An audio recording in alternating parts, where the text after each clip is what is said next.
மழை வெள்ளத்தால் பாதிக்கப்பட்ட சென்னை மக்கள் படிப்படியாக மீண்டு வரும் நிலையில் கோட்டூர்புரம் மக்கள் மட்டும் இன்னும் வெள்ள பாதிப்பில் இருந்து மீள முடியாமல் தவிக்கின்றனர். இதுகுறித்து எமது செய்தியாளர் கோகுல்ராஜ் தரும் நேரடி தகவலை தற்போது பார்க்கலாம். கோகுல், கோட்டூர்புரம் மக்கள் என்ன விதமான பாதிப்புகளுக்கு உள்ளாகி வராங்க, அதை பற்றி சொல்லுங்க. சென்னையில் வெள்ளம் பாதிப்பின் போது கடுமையாக பாதிக்கப்பட்ட பகுதியில் ஒன்று கோட்டூர்புரம் பகுதி. கோட்டூர்புரம் பகுதியில் தற்பொழுது முழுமையான ஒரு இயல்பு வாழ்க்கைக்கு இன்னும் மக்கள் திரும்ப முடியாத ஒரு சூழ்நிலை தான் உருவாயிருக்கு. அதாவது நீங்கள் நேரடியாக பார்க்கக்கூடிய காட்சி இந்த கோட்டூர்புரம் பகுதியில் இருக்கக்கூடிய ஒரு வீடை பார்க்குறீங்க. அந்த வீடு முழுவதுமே இந்த வெள்ளத்தால் பாதிப்படைந்திருக்கக்கூடிய காட்சிகளை பார்க்குறீங்க. வீட்டில் இருக்கக்கூடிய இன்னும் அந்த குப்பைகளை அகற்ற முடியாமல் பொதுமக்கள் அவங்க வீட்டை விட்டு வெளியேறக்கூடிய ஒரு சூழ்நிலை உருவாயிருக்கு. அதே போல் இந்த வீட்டில் இருக்கக்கூடிய உடைமைகள் அனைத்துமே இந்த வெள்ளத்தில் அடித்து செல்லப்பட்டிருக்கு. நீங்கள் பார்க்கக்கூடிய காட்சி தற்பொழுது ஒரு கொடுமையான காட்சி. அதாவது வீட்டில் அரிசி கூட இல்லாத நிலையில் அந்த குப்பையில் இருக்கக்கூடிய அரிசியை அள்ளக்கூடிய காட்சிகளை பார்க்குறீங்க. இங்கே இருக்கக்கூடிய பொதுமக்களுக்கு முழுமையான நிவாரணம் கிடைக்கவில்லை. குப்பைகளில் அடித்து செல்லப்பட்ட அரிசியை இங்கே இருக்கக்கூடிய ஒரு பெண்மணி அள்ளக்கூடிய நேரடி காட்சிகளை பார்க்குறீங்க. இது ஒரு கொடுமையான காட்சியாக தற்பொழுது இந்த சம்பவம் அமைந்துள்ளது. நேரடியாக அந்த பெண்மணிகிட்ட கேட்கலாம். ஆமாம், குப்பையில் இருக்கக்கூடிய அரிசி அள்ளிக்கிட்டு இருக்கீங்க, இதுக்கு என்ன காரணம்?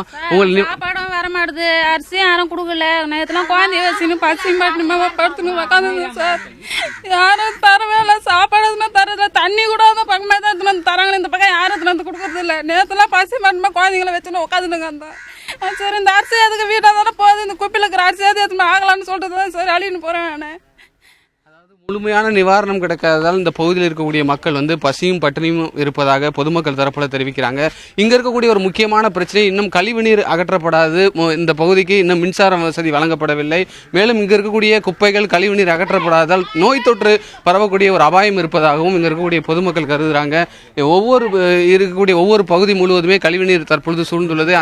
இந்த பகுதியை உடனடியாக கழிவுநீரை அகற்றி குப்பைகளை அகற்றுவதற்கான நடவடிக்கையை மாநகராட்சி உடனடியாக மேற்கொள்ள வேண்டும் எனவும் நேரடியாக நீங்க இந்த பகுதியில் இருக்கக்கூடிய குப்பைகளையும் கழிவுநீரையும் நம்ம ஒளிப்பதிவாளர் காமிக்கக்கூடிய காட்சிகள் நீங்க நேரடியாக பார்க்கலாம். பொதுமக்கள் நேரடியாக கேட்கலாம். சார், இப்போ இங்க வேற என்ன மாதிரியான பிரச்சனைகள் உங்களுக்கு இருக்கு?